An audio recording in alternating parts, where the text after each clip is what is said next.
So how do you find retail arbitrage products that are profitable? Well, when I first started, I just started with areas I was familiar with. I would go into the home and kitchen area. I cook a lot. I deal with a lot of stuff. I got a lot of little people around my house. So I'd start there and, go over to maybe where the kitchen towels are, for example. And I'd look and I'd see what the brand was.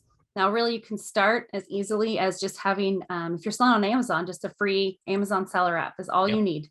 And I'd pull out the Amazon seller app and I'd be standing in the aisle looking at the items. And I'm looking at, if you're in a store, I'm looking at the shelf tag. Okay, this stuff looks really cheap.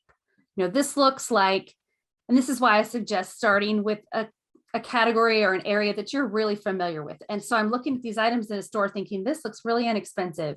That's just for my thought process is this looks really affordable. So I bet somebody would be willing to pay more for it.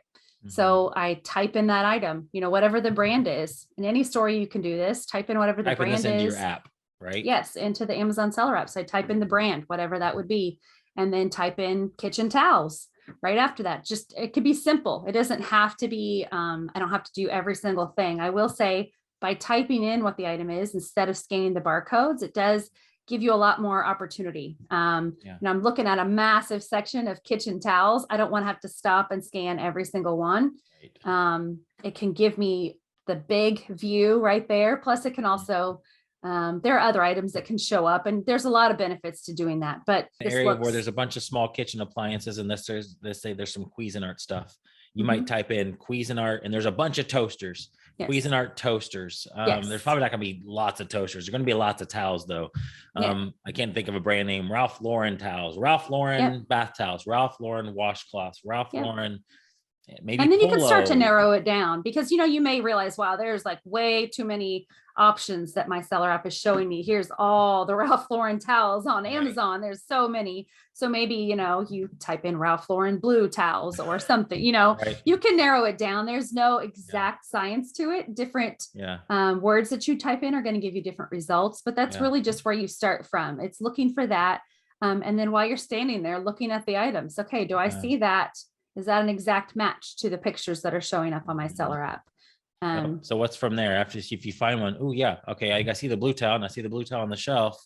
What are you looking at the pricing? So I'm looking at the pricing to see, okay, this one in the store is $15 and this one on the Amazon app is $30. Okay, well, that's more. So let's see if it's something that will actually sell. I know you've talked on here before, I'm sure, about Keepa and that being a really powerful tool so you can tell if it sells. That's something you can go directly from your seller app and grab that information from that ASIN from that specific item on Amazon and put it into keepa.com and it'll show you, yes, here's historically it's sold for about this price and here's about the profit that you're going to make from it. Here's how often it sells. So you can determine if this is something you want to purchase and throw in your cart. And you could walk in anywhere, but I love your advice to go into an area that you know of, because if I walked into the crafting section, I probably am not going to know what's cheap, what's inexpensive, because I just don't know that niche at all. So if you start with the place that you can start with the clearance aisle too. That's a lot of great easy pickings there, because you're going to find a lot of price disparity. Look on what's on the shelf, type it in. You're scrolling through. We also like to look for things that like, wow, that towel looks like way more than what I'm seeing here on the shelf. All of these are around the $15 to $20 mark. This one's $50. Is this one here? Is this Ralph Lauren towel on the shelf? And then you click into that. And also, guys, with the app, it allows you to, if you're brand new, you don't know how much all the Amazon fees are going to be. And so the app calculates that all for you. And you can figure out, if I sold this, I would get back X dollars, and you could then it'll show your profit essentially. Hey, Ryan Rieger here. I want to help you get started selling online. The name of the game is finding profitable inventory. The good news is it's literally everywhere. If you go to a store right now, you'll find profitable inventory and you may not even know that it's there. There are some steps that you need to take to determine whether a product is profitable. You can even use your phone to help you look at some data to determine whether a product will sell or not. And I want to get you my free guide called 3 Steps to Determine If a Product Will Be Profitable. Click the link below to grab the free guide. Gosh. If you like this video, check out the full interview in the link below, or click here for more streams of income content. Alan, I'm recording a video, buddy.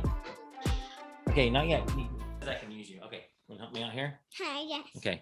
All right. I'm Okay, okay. I can't talk. If you like this video, check out the link below for more info for the full interview. Check out the full interview in the link below. If you like this video, down. Oh my gosh. If this might actually work really well.